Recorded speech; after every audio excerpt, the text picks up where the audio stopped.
Order, order. I call Matt Chorley and Tim Shipman. Yes, it's that time on a Wednesday where we head to the House of Commons for PMQs Unpacked. And Tim Shipman, police editor of the Sunday Times, joins me. Hello, Matt. What do we think will dominate today? Or will they both try to have entirely separate conversations? I think there's every prospect of that, to be honest. I mean, Boris Johnson has received what a former Downing Street staffer told me this morning was literally a shot in the arm for a beleaguered government, which is quite a good way of putting the political benefits of the vaccine. I mean, his challenge rhetorically is to somehow go further than Alok Sharma, the business secretary, who's proclaimed that this is a day the UK led humanity's charge against the disease, which may be crediting the British government slightly too much in terms of actually developing this thing. But, governments get a lot of benefits and suffer a lot of damage from things that are beyond their control, and this is some good news for the government. Boris Johnson, we know from the conversation he was having with Tory MPs yesterday, will also probably try to have a pop at Keir Starmer for abstaining in the big vote yesterday, all about, whether or not we should carry on with this tiering system. He apparently referred to Keir as an invertebrate. So we await what Boris has to say there. But Starmer has, he's still got a lot of things he can go on. A lot of things are still taking a lot of time. And it'd be interesting to see the case he builds this week. We were talking earlier this week on the show about how actually Keir Starmer, for all the stick we sometimes give him for not exactly setting the world alight, is polling better than any opposition leader at this point into the leadership, with the exception of Tony Blair.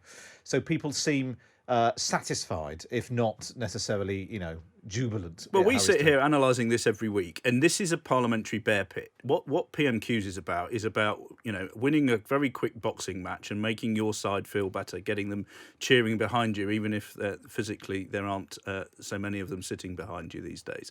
Out there, the public's not paying attention quite this degree. They pick up broad trends and broad feelings about people. And Keir Starmer, as we were saying right back at the start when he started doing PMQs, looks like a serious, credible leader of the opposition, and beyond that is beginning to look like, someone who could be Prime Minister in a way that no other Labour leader has done since Tony Blair. So, from that point of view, it's job done. And if you speak to people in Starmer's office, they'll say, we're still making the argument that this party is under new management. People still need to notice out there that Jeremy Corbyn isn't around, and that the Labour Party is a different proposition. And that takes not weeks and months, that can take years to sort of get through into the public consciousness. So each week he has a chance to impress people in Westminster.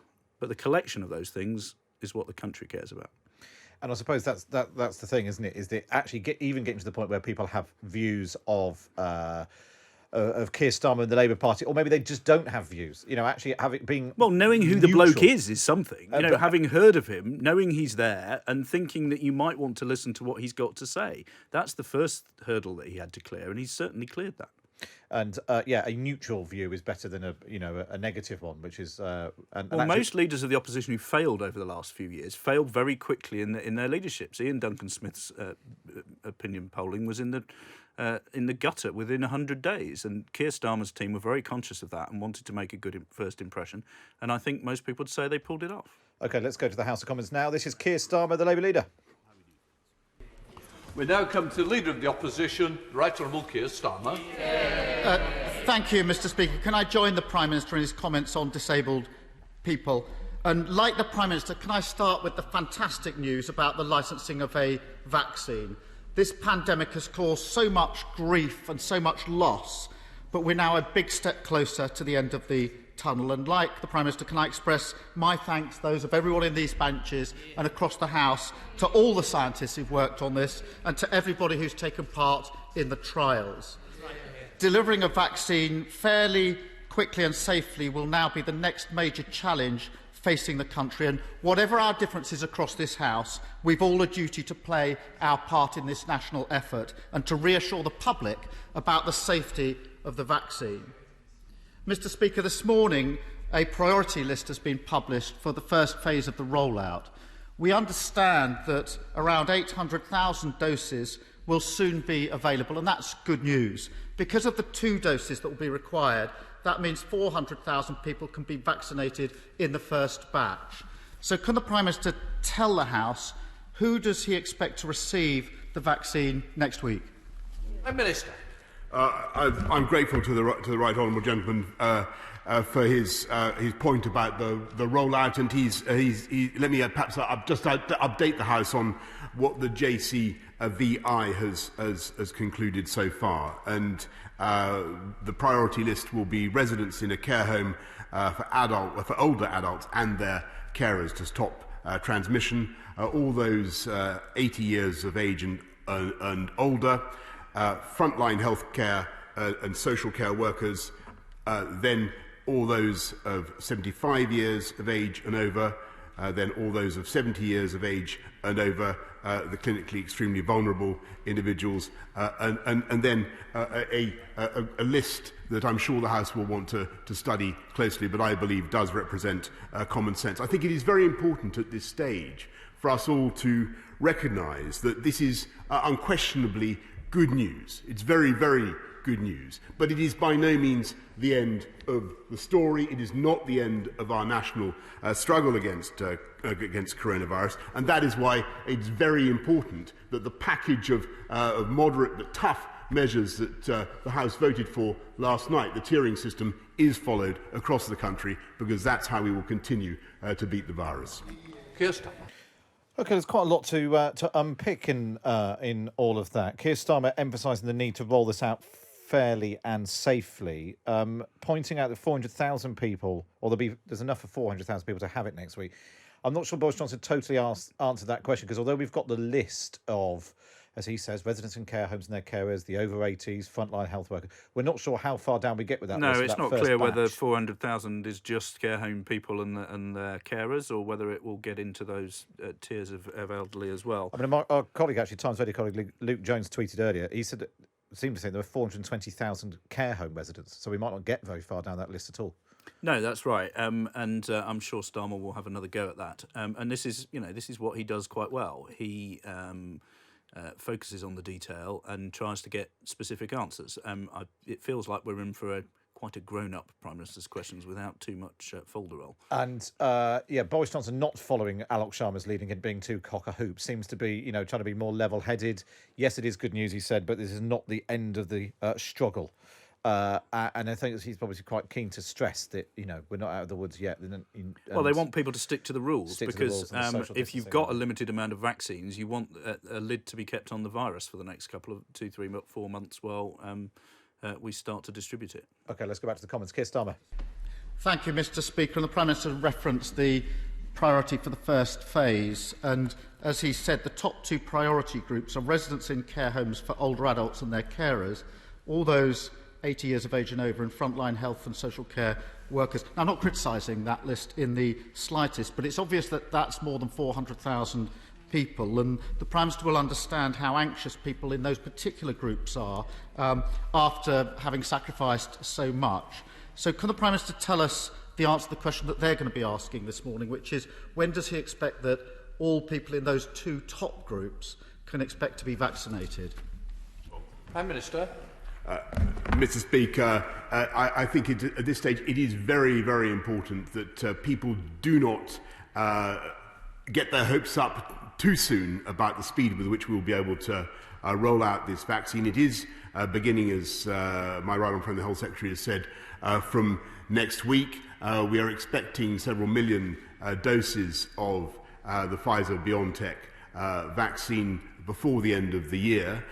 We will then be rolling it out as fast as we possibly can. But that's why I put so much emphasis, Mr. Speaker, on the continuing importance of the tiering system of mass community testing at the same time as we go forward through these tough winter months, because we will need, at the same time as we roll out the vaccine, and he's right to ask about timetables, but as we roll out the vaccine over the next few weeks, Mr. Speaker, we will need to keep that tough tiering and testing regimes in place.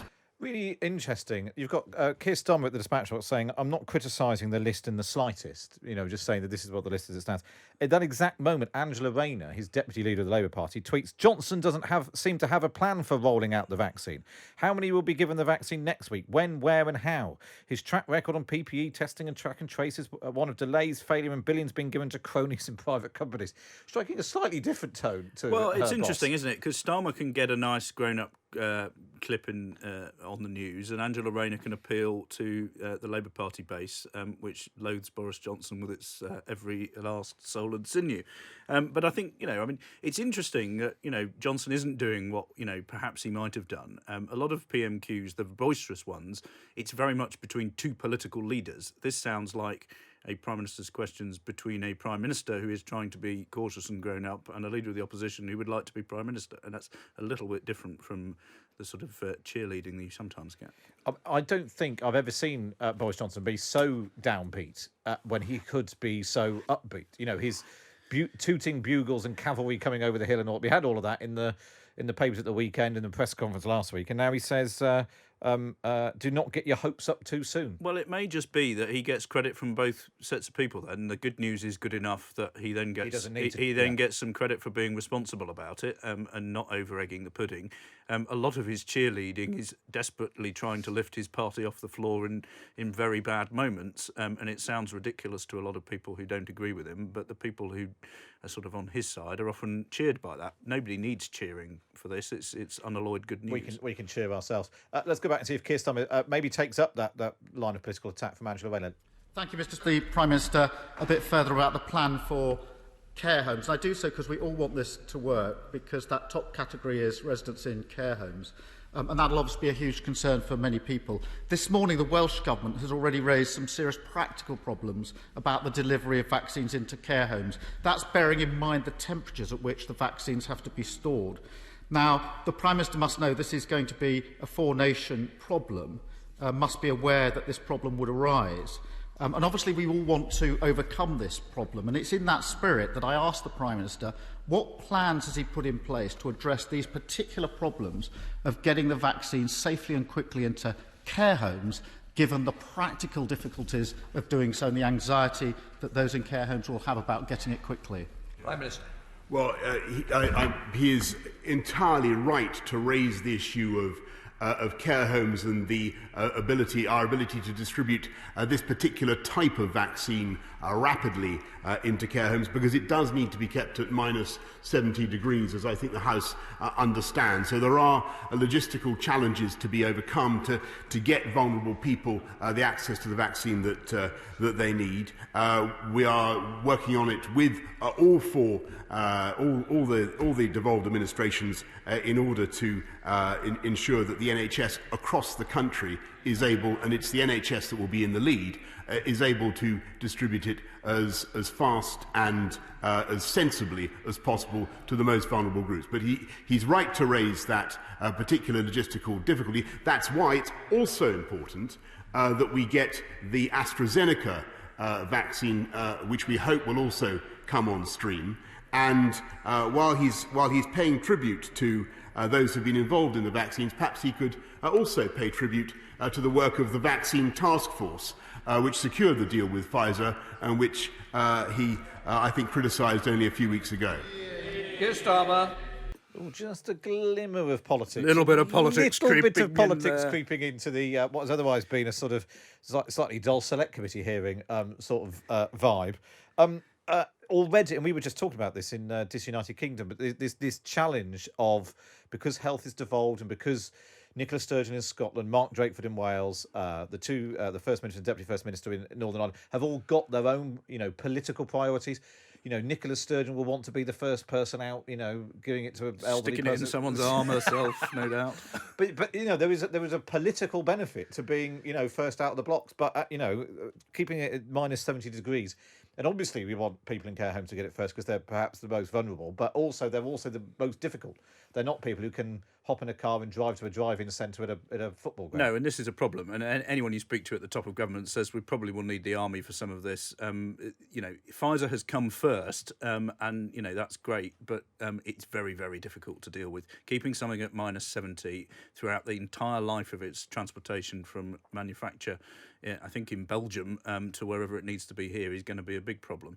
And that's why they're so keen to get the AstraZeneca one moving, which the government has frankly had a little bit more involvement in promoting. There are more doses of that, and that can be kept in a fridge, and that's a heck of a lot easier to send to far-flung corners of the country.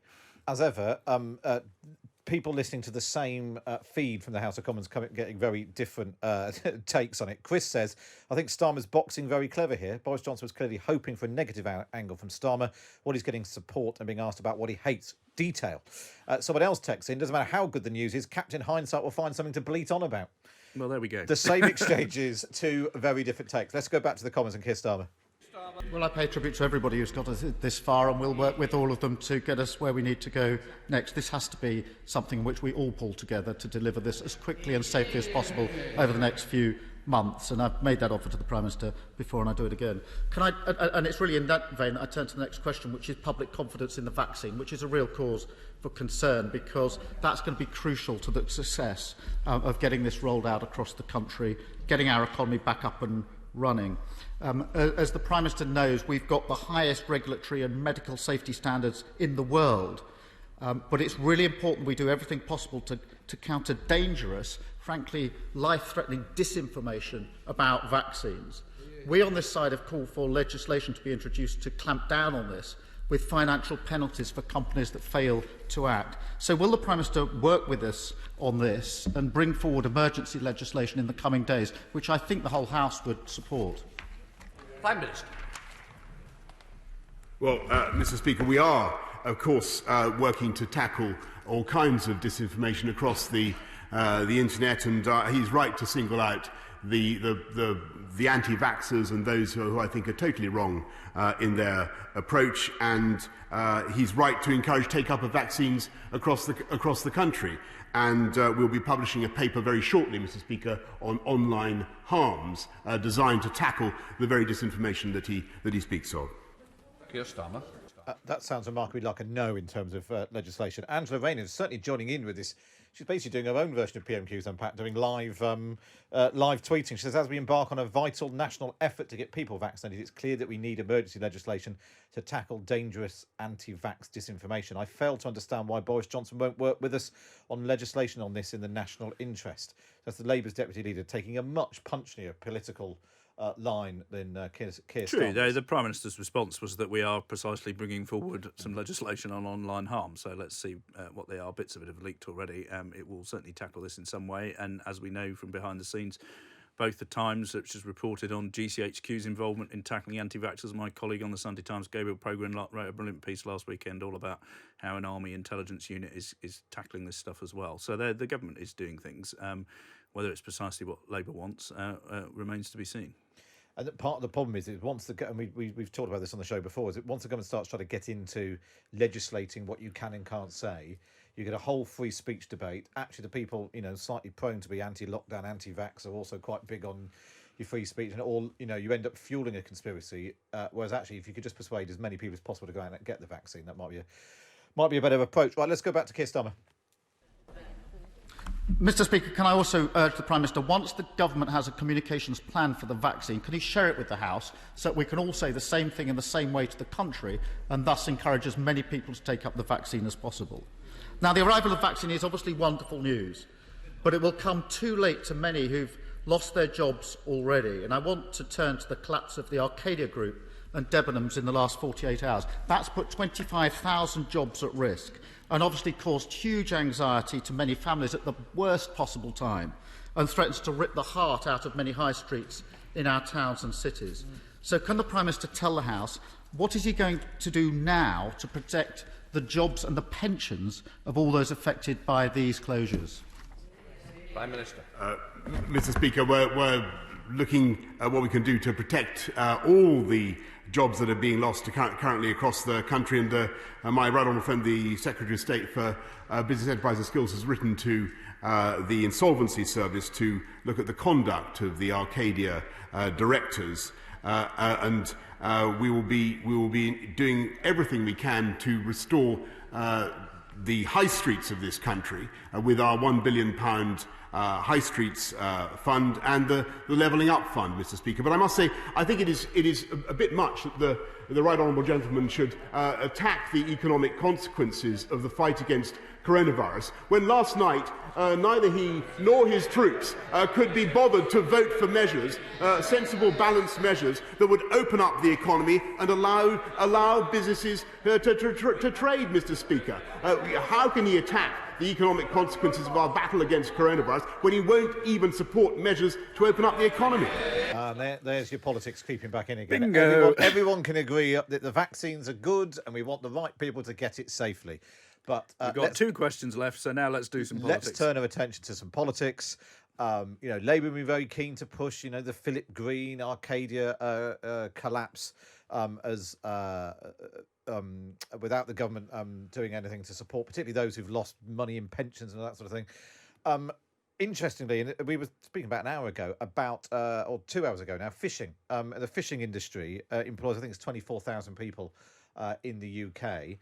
25,000 people are now at risk of redundancy in the last 24 hours alone from retail. It's sort of, a lot of tension on fish because of Brexit and all that sort of thing. That's a huge number of people, isn't it? And it's job losses before Christmas, and it's in parts of the economy that people notice. It's your high street. It's the shops you go to, and that means a lot more than some job losses in a company that might supply you with a product but you never actually see. So it has quite an impact on morale as well as on and public confidence. It was interesting that Keir Starmer obviously thought that not voting last night and abstaining on the new restrictions in England meant that he was not supporting the tougher measures and seemed to back, these areas going to tier 2 and tier 3. Boris Johnson turning around and saying he couldn't be bothered to vote for the measures to open up the economy. What he, of course, Starmer was actually doing was making sure that the story was about the number of Conservative rebels and nothing else whatsoever, which politically in Westminster is a sensible thing. It's one of those things where he actually did do the political trick, which we sometimes accuse him of not doing. You wonder if he does it too often, whether that will then percolate out to that other world of the public who think, why can't this bloke decide what he wants? It depends if people have got the message. So it's always swings and roundabouts. Make a decision. Right, let's go back. Last question. Keir Starmer. Mr. Speaker, when I abstain, I come to the House and explain. When the Prime Minister abstains, he runs away to Afghanistan and gives the taxpayer a £20,000 bill. Mr. Speaker, on the question of jobs, there are serious questions that need to be answered about the collapse of these businesses. And I don't want the Prime Minister to deflect from that and what it means for these many families, because this isn't an isolated incident. Over 200,000 retail jobs have been lost this year. That's 200,000 individuals and their families. 20,000 stores have been closed on our high street. And that's before the latest restrictions. Now, I suspect if we'd seen that scale of job losses in any other sector, there would have been much greater action already. So I urge the Prime Minister to take this seriously. Don't deflect. As well as providing emergency support, will the Prime Minister work with us, with the trade unions and the sector, to finally bring forward a comprehensive plan to save retail jobs and to provide the sector with the much greater support it needs through this crisis? These are real people, Prime Minister, with real jobs. This family were facing the sack. They really need to hear from you.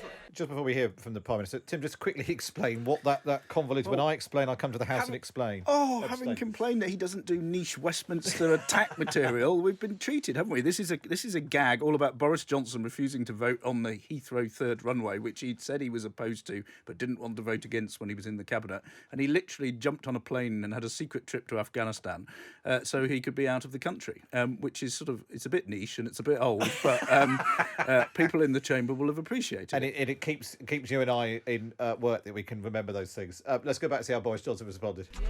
Prime Minister. Mr. Speaker, we're of course supporting every job that we possibly can, as we're supporting every life and every livelihood, Mr. Speaker, with a £200 billion programme. But I'd take him more seriously, frankly, if he actually could be bothered to vote for a moderate programme, to keep the virus down and open up the economy, Mr. Speaker. And we're getting on with our programme, as I say, of rolling out the vaccine, of sensible tiering measures, in addition to which, Mr. Speaker, we are delivering 40 more hospitals and 20,000 more police officers. And he talks about abstention, Mr. Speaker. When it came to protecting our veterans from unfair prosecution, he chose to abstain. When it came to protecting the people of this country from coronavirus at this critical moment, he told his troops to abstain, Mr. Speaker. Captain Hindsight is rising rapidly up the ranks and has become General Indecision, Mr. Speaker. That's what's happening, I'm afraid, to the right honourable gentleman. He dithers we get on with the job. Right, no, he has finished. Maybe it might have been better to have ended it on cap. So a little bit of politics creeping in the end there.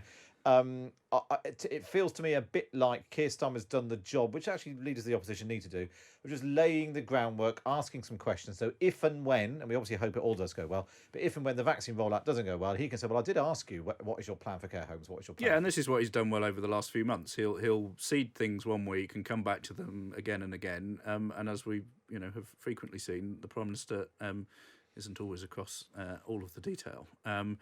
But that said, he's had a good day with the vaccine. He played a fairly responsible straight bat at the top of the show, and he got his general indecision line in at the end of it. So reasonable score draw, probably.